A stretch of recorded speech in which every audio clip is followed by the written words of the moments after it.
Buddha's 8 principles for a life that truly works.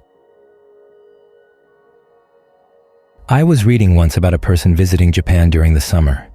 One day it was really hot and humid, and he commented to the mother of the family where he was staying, "It's really hot." And the mother said, "Yes, the cicadas really are loud, aren't they?" So tonight the cicadas are loud. It's been a warm day, but we have to learn how to be content. We have a place to practice where it's quiet. We can find seclusion. Even though the temperature may not be the temperature we like, a lot of the other factors are perfectly fine. This is one of the ways in which you put up with difficult situations. You focus on the parts that aren't difficult. Look at the opportunities. Look at the advantages that you still have even in a very hot day and a very hot place. These are areas where we should learn to be content. If you think in the right way, the heat doesn't have to weigh down on you. Remember that story about Ajahn Fuang?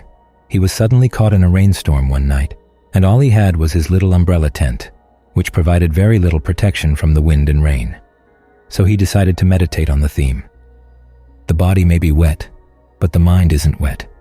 He contemplated that, repeated it to himself, and contemplated it at the same time, until the mind really did take note of the fact that wetness was not a property of the mind. It was a property of the body. But when you take possession of the body, there you are.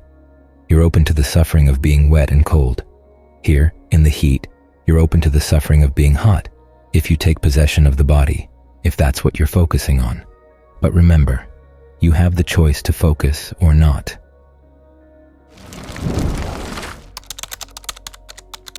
Eight principles. One of the ways to content yourself is to focus on things that are easy right now, things that are convenient. So you can focus on the issue where you should not be content, the fact that there are still unskillful qualities in the mind. This is one of the areas where we really do have to put forth effort. Altogether, there are 3 areas where we have to focus our efforts. You can find them in the Buddha's teaching to Gautami about the 8 basic principles for measuring what's Dhamma and Vinaya, what's not. The 3 are these: how you relate to yourself in the practice, what goals you've set for the practice, and how your practice has an impact on other people. For your practice to be good in an all-around way, you have to be sensitive to all 3 areas. The 3 principles that have to do with your practice, how you deal with yourself, are contentment, aroused persistence, and shedding. Shedding here seems to apply primarily to the shedding of pride, because pride gets in the way of our learning anything from anybody. There are stories in the Theragatha and Theragatha of monks and nuns who had to overcome their pride before they could practice. For example, there was a young man who was really proud of his good looks. He refused to bow down to anyone, even his parents. Yet finally one day, he was able to bow down to the Buddha, and he realized how foolish he had been. The looks of the body are nothing, because what is this body? It's nothing but material elements with all these orifices that have things oozing and flowing out all the time, and it's just waiting to die. If you're not proud about your body, you might be proud about your attainments, proud about how intelligent you are, how good a meditator you are. It's true that there's a certain amount of self-confidence needed in the practice, but when pride gets in the way, that's the end. You stop right there. It's interesting that when the Buddha talks about the factors of your practice vis-a-vis yourself in those 8 principles, he focuses on contentment, shedding pride, and then arousing your persistence. In the areas where you're holding on to pride that's getting in the way of your learning, you have to be happy to let it go. Realize that it's a burden, something to drop. If there are areas where things outside that you're not content with, learn how to develop contentment. Do what you can to keep your efforts energized, persistently. These are the 3 issues to focus on as you relate to yourself in the practice. 3 of the other principles have to do more with your relationship with other people. To begin with, you're modest. You don't go showing off what you've got. There's that story about the novice who was able to levitate every day. He took Anuruddha's bowl. Anuruddha was his teacher. He took Anuruddha's bowl up to the big lake in the Himalayas. I've forgotten the name, but he didn't want anybody to know about his powers. So he was quiet about his attainments. Another quality that has to do with your getting along with others is seclusion. You're really looking for a time to be quiet. As the Buddha says, when people come to visit you, you speak to them just to the extent that they will be happy to go away. Not that you're driving them away, but you take care of what they need, and that's it. You don't stitch together a few extra connections to make them stay longer. The problem with those connecting strings is that when you try to pull on their strings, they'll have the right to pull on your strings, and then you won't have any time to practice. So you take care of people's needs and leave it at that. As meditators, our main way of taking care of their needs is to talk to them about their issues around the Dhamma. Then you can have time to go back to your practice.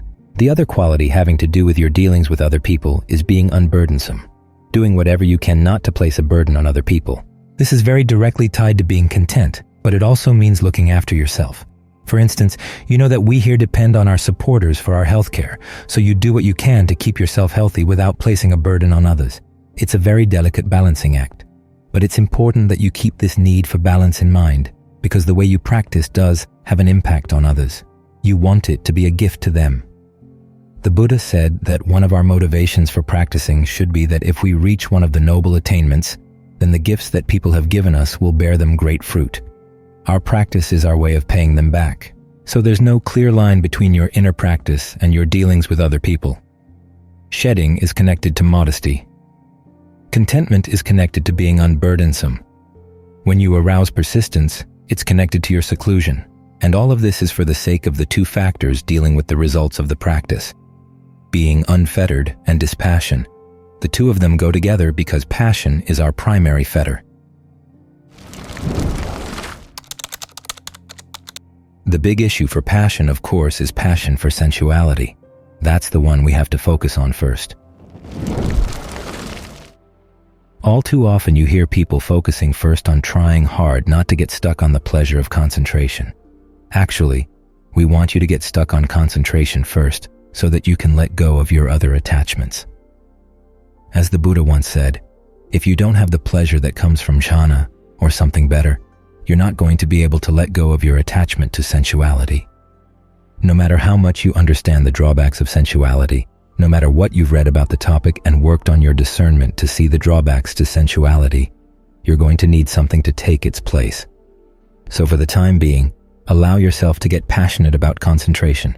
As Ajahn Fuang once said, you're never going to meditate really well unless you're crazy about the meditation. So when you're in situations where you don't have much time in the course of the day, part of your mind should be looking for the little cracks in your schedule, the little patches of times when you can be with the breath and really study the issues of the breath. Learn to understand what this bodily fabrication is. It has an impact on feelings, and of course, feelings have an impact on the mind. And as you think about the breath and evaluate the breath, you learn about perceptions. All these fabrications, bodily, verbal, and mental, are intimately connected. And when you're doing concentration, they're all right here. You can see ways of dealing with the breath that have to do with putting physical pressure on it, changing your posture, relaxing muscles, and the different patterns of tension in the body. How do you relax them? Well, you pay attention to them. Ajahn Lee talks about how your breath and your mindfulness, and here by mindfulness he means both mindfulness and alertness, are like a medicine. As you survey the body, you'll find some spots that are tightened, obstructed, too solid. Just focus on them very gently and develop a sense of just how much pressure of your focus is appropriate and how much is too much. As you get sensitive to this issue, your focus can become a healing focus, mindfulness combined with breath, that dissolves the tension away. It's in this way that being crazy about the meditation is a good way of developing discernment around the body. You learn a lot of things about how you hold the body, how you breathe, how the breath has an impact on your perceptions, how your perceptions have an impact on the breath, because that's another way of adjusting the breath, simply changing your perception of it. Visualizing the body as a sponge is one perception that can be helpful in opening up the breath energy. Or as Ajahn Fuang once recommended, you can visualize a column of breath energy in the middle of the body, from the head on down. Then think, when the breath comes in, that it's coming in through all your pores, coming in to nourish that column, and then going out from that column. There's also the perception of what Ajahn Lee calls the tough breath. In Thai, it's lom nyao, a hard concept to translate in English. Lom nyao literally means a breath that's tough, sticky, or viscous, but it's basically the breath seen as really solid. It's the kind of breath that allows you to sit here without needing to breathe. It's a solid, strong breath with no ripples or gaps. It's not so much a moving breath. It's a solid, still breath, allowed to fill the body. Just hold that perception in mind, and you'll see that it has an impact on how you breathe. So there's a lot to explore here when you get crazy about your meditation. You begin to realize that this area of the body as you feel it from within, has lots of issues going on and lots of interesting possibilities. And they're very intimately related to interesting things happening in the mind. This is one of the ways in which you can loosen your passion for sensual pleasures, because you've found the passion for concentration. The things you can learn and the benefits you gain from focusing on the breath whenever you have the chance. It's only after you've explored these things really thoroughly that you can ultimately develop a dispassion for them too. But in the meantime, work primarily on those fetters of sensuality or passion for sensuality through the various means that the Buddha recommended. Being content. That's the big one. When you find that you're not content with your situation, ask yourself, what are you thirsting for? What are you hungering for? And once you get it, how long can you keep it? Is it worth it? Wouldn't it be better to develop the skills of mind where you don't need things? If you're going to be discontented about something, focus on the fact that you still haven't put enough effort into the practice. There are certain things in the mind you haven't shed yet. As for dealing with others, work on the work that needs to be done here in the monastery, and then the rest of the time can be time for seclusion. Do what you can not to be a burden. Be helpful, but modest. When you live in this way, you're practicing the Dhamma in line with the Dhamma, for the sake of the Dhamma. That's when our life here together yields benefits, and how your own practice yields benefits. There's a continuum here. It's not just one or the other. It's in seeing how all these things come together that you really understand them and get the most out of them.